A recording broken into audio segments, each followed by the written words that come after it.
Earthbound by Artemis Greenleaf.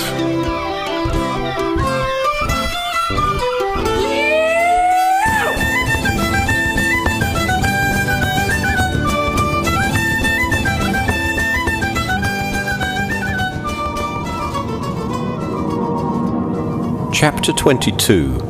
Silver Dagger.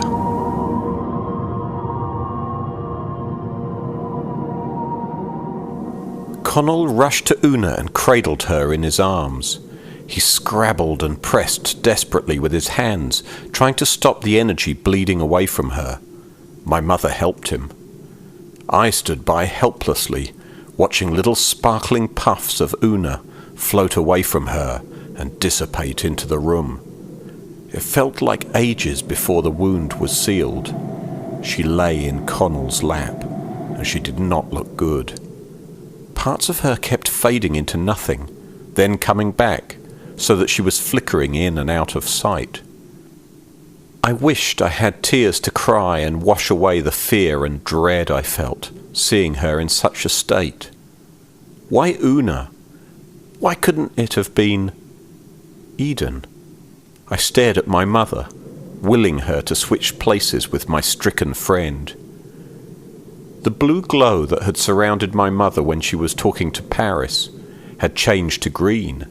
She held both of Una's hands. I watched as she pushed a ball of green light from her chest, down her arm, and into Una's hand. The ball of light moved up Una's arm, then down into her solar plexus, where it throbbed and expanded. As the green energy spread through her body, the flickering stopped. She was dimmer than usual, but at least she wasn't disappearing. When Eden stood up, I rushed to take her place. "Una, are you okay?" What a stupid question. Of course she wasn't okay. "I've been better." "How do you feel? The flickering has stopped? That's got to be good," I babbled. "Yes, I think I will survive." She smiled weakly at me. Then she said, "I'm so sorry, Skylar. I don't think I can do the banishing ritual for you. I'm too weak to possess someone after this." "Now what will I do?" "We do. The important thing is that you get better, of course. But we can't have a demon hanging around for another month." "No, we cannot. Bacon, take that silver dagger. If we sting him a few times with that, he'll pack his bags now, won't he?" said Connell. "What's so special about it? How was it able to hurt Una?" I asked. "Silver's an etheric energy disruptor. It burns like blazes if you touch it," Bacon said. "We'll have to wait till those blokes shove off." He pushed the dagger under a bookshelf as quietly as he could. None of the non-deads seemed to notice. Connell picked up Una and carried her to the bedroom. He laid her ever so gently on the broken-down double bed. He sat with her and stroked her hair as she contracted into an orb. Dad wasn't allowed to stay in the house until the film crew left, so she wouldn't be disturbed there. I turned on Bacon. "I thought you said that parasites were dumb and slow." Paris was gone in seconds once that thing got hold of him. "I'm sorry, Skylar. That's what I'd heard about those blighters. I'd never seen one in action." I still didn't know whether I could trust him. You have now. I turned to my mother. She looked tired, but I didn't care.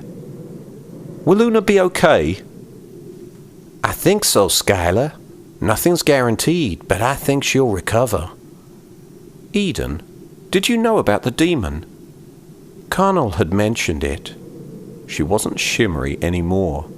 I could see she was starting to contract, pulling her energy up into a ball so she could sleep and recharge. "Now that Una won't be able to do the banishing ritual tomorrow night, what do I do? Do you know how to get rid of it?" I wasn't ready to let her go just yet. "I do know, Midge, but you won't like it." She was half her usual size now. "How's that then?" "The demon knows your name, so you have a connection with it. You alone can find it. Connell is right. You must use the silver dagger against it if need be, but don't make that your first line of attack. Don't go alone. Take Bagan or Connie with you, or both of them. You must—" "I think I've heard enough," I interrupted. I wanted to do something. Now. "I don't think you have, Midge." She was almost an orb now. "Yes, I have. I go out and stab it with the dagger. It runs away and we all live happily ever after." I didn't care what she had to say. It was her fault that Una got hurt. If she hadn't provoked Paris. Hadn't she screwed up my life enough when I was alive? "Midge, that's not the way." But she must have known I wasn't listening, because she closed up into a ball and floated up to the ceiling. The luxury of being a child is that adults do things for you. If there is a problem, they take care of it. Growing up is stepping into that adultness and being the one to solve the problems. Although I like the idea of being a grown-up, I'm not sure I want to be the one to solve the problems. What if I get it wrong? I'd almost forgotten. Where was Dad? I slipped into the sitting room, then glided down the short hallway. Curtis, the cameraman, was climbing up the ladder to Sheridan's bedroom. Rodney Aldridge and Steve were right behind him. Ignored, Luke leaned against a wall, waiting his turn to go up. I looked at his face. I couldn't remember the last time I really looked at him. His skin was pale and pasty and rough. It sagged around his jowls and cheekbones and cracked with wrinkles around his eyes and mouth. His oily brown hair should have been cut months ago. Cracking yellow teeth were mostly covered up by a permanent frown. Worst of all, his hazel brown eyes were dull and lifeless. I'd spent so much time seeing him as the enemy that I'd missed seeing the wreckage of a life that had skidded out of control. I touched his elbow and he shivered. "Luke Ramsey, see me." I focused everything I had on appearing. Dad's eyes were suddenly wide and dark. He only managed to squeak out the first syllable of my name. I winced as his knees collapsed and his head thunked against the wall. "Leave him," snapped Aldridge as Steve started to climb back down the ladder. "I'm going to check if he's still breathing. He might need to go to hospital," Steve said. He squatted next to Dad and started gently slapping his cheeks. "Hey, mate," Steve said. "Anybody home?" Dad groaned. Then he lurched upright, sending Steve sprawling. "Did you see her? A little girl? My little girl?" "Didn't you say she was with a friend?" "No, not her. I think I'll just go outside to clear my head." Steve shook his head as Dad shuffled to the door. He looked up at Aldridge and mimed someone drinking before he climbed the ladder. I had done what Eden asked. Now I had a demon to slay. I could hear Aldridge and his crew creaking around in the attic. All the better for me to get the dagger out from under the bookshelf. As I reached for it, I heard a voice. "Make sure you hold it by the handle, Sheila." I was glad he reminded me. I'd already forgotten. I pulled the knife out from under the bookshelf and held it up. "I have to be the one to do this, Bagan," I said. "Walk me to the barn?" "Course I will." "I do hope Una will be all right," I said. If Aldridge had only turned his camera outside, he would have seen an ornate silver dagger bobbing all by itself down the path to the barn. "No worries, Sheila. She's got Eden and Connell tending to her. Won't be long before she's as right as rain." When we got to the barn, Bagan left. I told Connie what had happened and how it was now up to me to get rid of the demon. It wouldn't hurt, I suppose, to smear the blade with benefic herbs, she said. Like what? I hadn't a baldy what benefic herbs were. Muggot kale and sage have been said to keep evil at bay. I know there's a bit of sage languishing in the kitchen garden. Perhaps we'll find some muggot kale as well. Neem appeared next to Connie, and we climbed onto her back. Okay, Connie climbed, and I clambered. I like the sound of her hooves in the straw. There is something about the feel of a horse that is both soothing and exciting.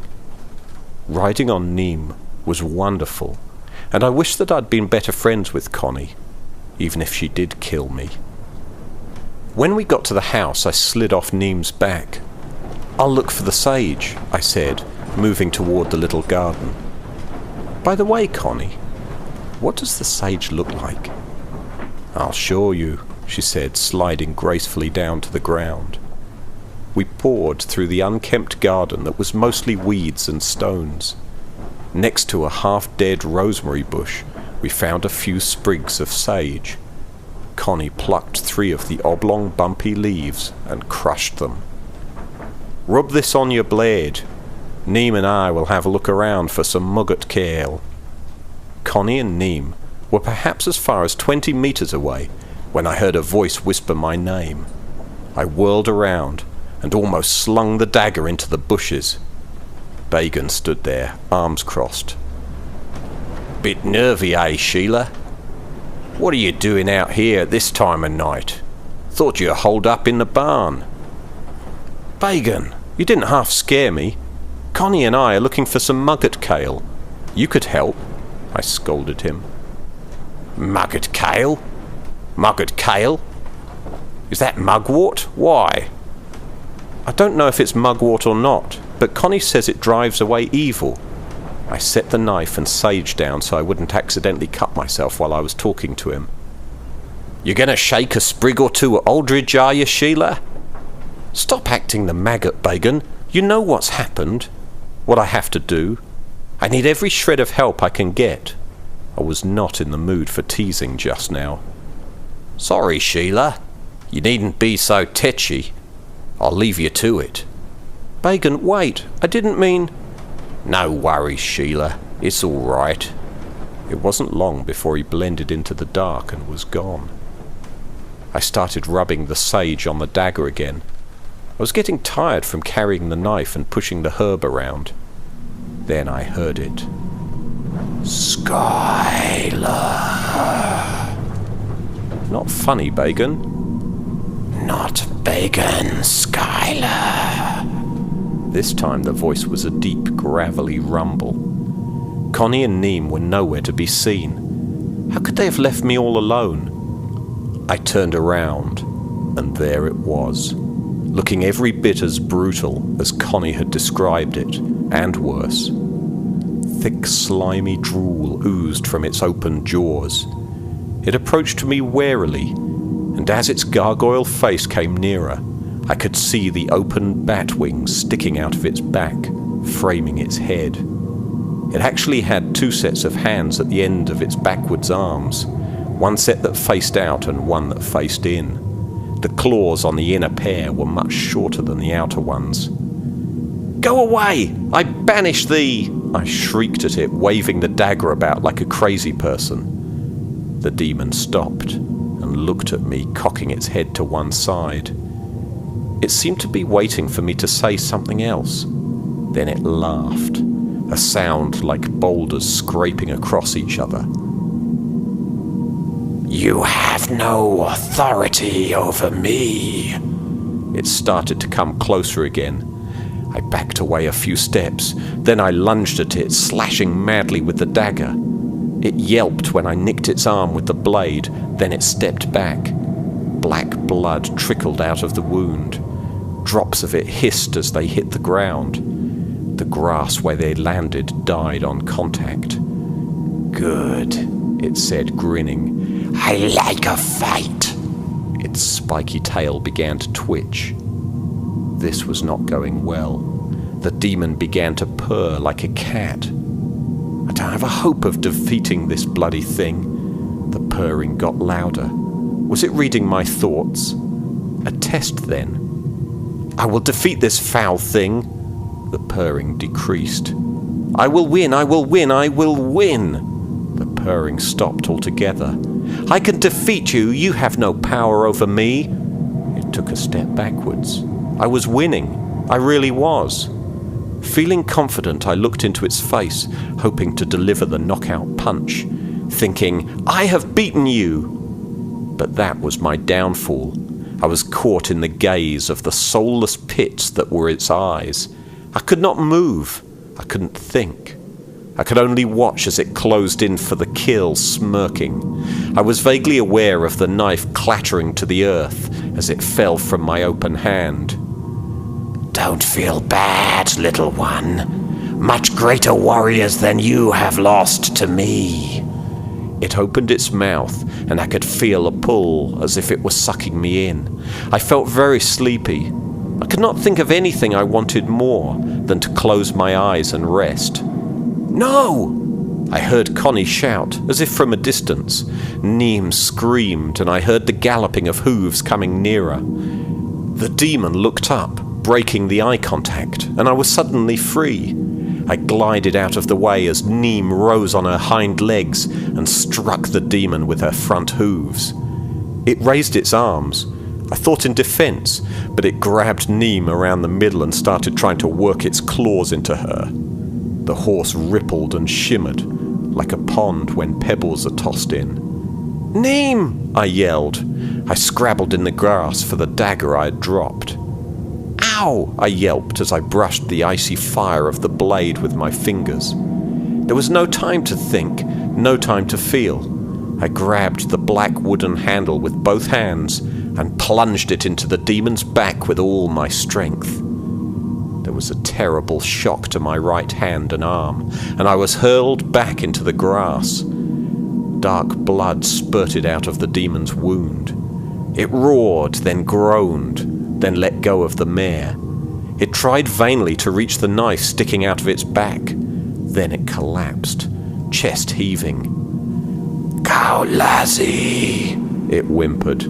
Cow lassie, cow. Then it got still. I turned to Connie. Is Neem okay? A bit battered perhaps, but she looks to be whole. She was caressing the mare's outstretched neck. Do you think it's dead then? I wished I had a long stick to poke it. I cannot say. I've heard that demons are a tricksy lot. Surely it will be dawn soon.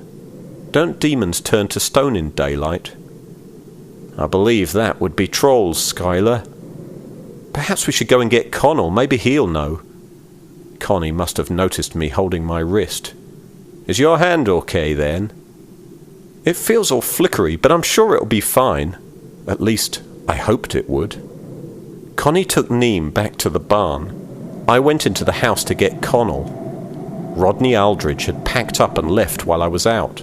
They must have been staying up the road in the village. Dad was probably still at Doyle's. I found Connell sitting next to the bed.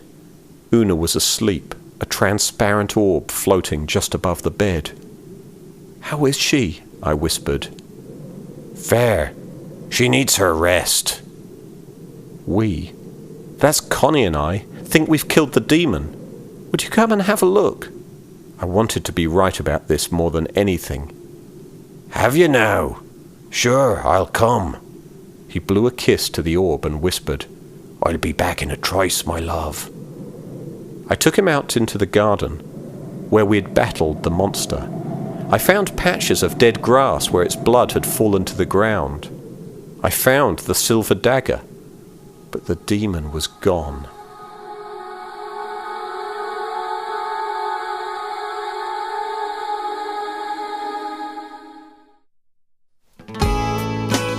Earthbound by Artemis Greenleaf.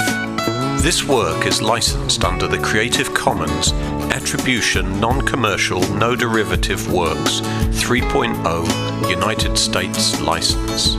Environmental sound effects used in this podcast were provided by www.freesound.org. Please check artemisgreenleaf.com for details of specific samples used. If you'd like to leave a comment or learn more about the other projects in progress, please go to www.artemisgreenleaf.com. Dandelion girl, watch her play on a summer's day.